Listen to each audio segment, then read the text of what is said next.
اللہ اللہ اللہ۔ نیز دوستوں، ہم نمازوں کا اہتمام کریں۔ نوجوان بچے رات بھر موبائل میں کھیل کھیلتے ہیں، انسٹاگرام پر جی، فیس بک پر، یوٹیوب چینلوں پر جی، اور واٹس ایپ پر رات بھر کھیلتے ہیں، رات بھر جاگتے ہیں، اور خدا کی قسم کچھ بھی تو نفع نہیں ہے۔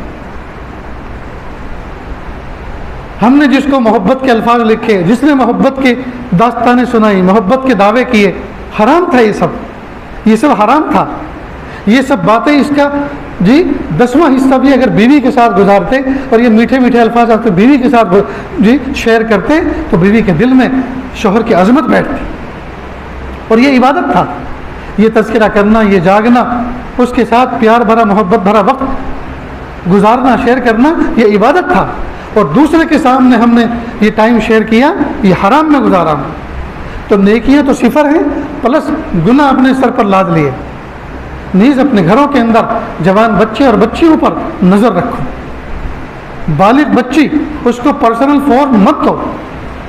بیٹی میرے پاس فون ہے نا، جب میں گھر میں ہوں 15 منٹ 10 منٹ جی آپ اس کو استعمال کر سکتے ہیں، تمہیں نہیں بیٹھ۔ جب تمہارا نکاح ہو جائے گا تمہارا شوہر دے، اور شوہر کو بھی چپ چاپ کان میں کہہ دینا اینڈرائڈ تو دلانا ہی مت، اسمارٹ فون تو دلانا ہی مت۔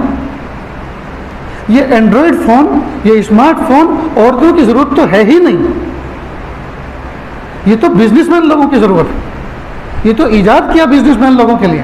لیکن افسوس کی بات ہے جتنے فارغ بیکار بیٹھے ہوئے ہیں وہ بھی اینڈرائڈ استعمال کر رہے ہیں، وہ بھی اینڈرائڈ استعمال کر رہے ہیں، اور اینڈرائڈ استعمال کیا کر رہے ہیں؟ اپنی آخرت کو خراب کر رہے ہیں۔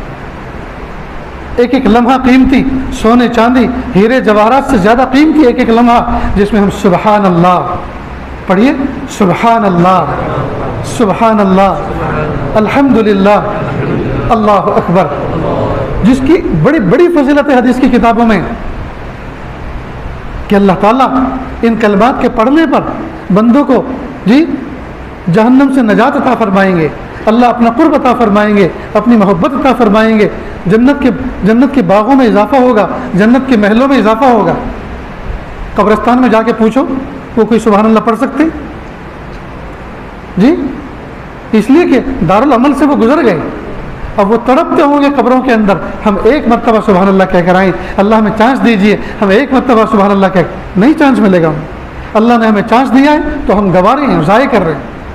اس لیے دوستو قرآن پاک کو سینے سے لگا کے رکھو، اس کو مضبوطی سے پکڑو، ذکر و اذکار اہتمام کے ساتھ کرو، یاسین شریف کی تلاوت روزانہ کرو، سبحان اللہ الحمدللہ اللہ اکبر کی تسبیح پڑھو، استغفار درود شریف تیسرے کلمے کی تسبیح پڑھو، ایک نظام بناؤ۔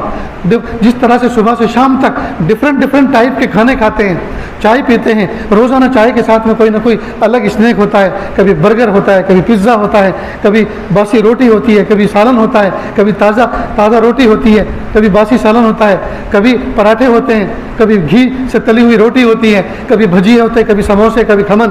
یہ ڈفرینٹ ناشتہ ہے کہ نہیں؟ پھر دوپہر میں کھانے میں یہ آئٹم نہیں ہوتے، دوپہر میں پھر دال ہوتی ہے، چاول ہوتے ہیں، بریانی ہوتی ہے، کچھ اور سالن ہوتا ہے، کڑھی کھچڑی ہوتی ہے، نہ جانے کیا کیا ہوتا ہے، روٹی ہوتی ہے، سالن ہوتا ہے۔ شام کو پھر دوپہر والا کھانا نہیں، پھر وہ ڈفرینٹ ٹائپ کا ہوتا ہے۔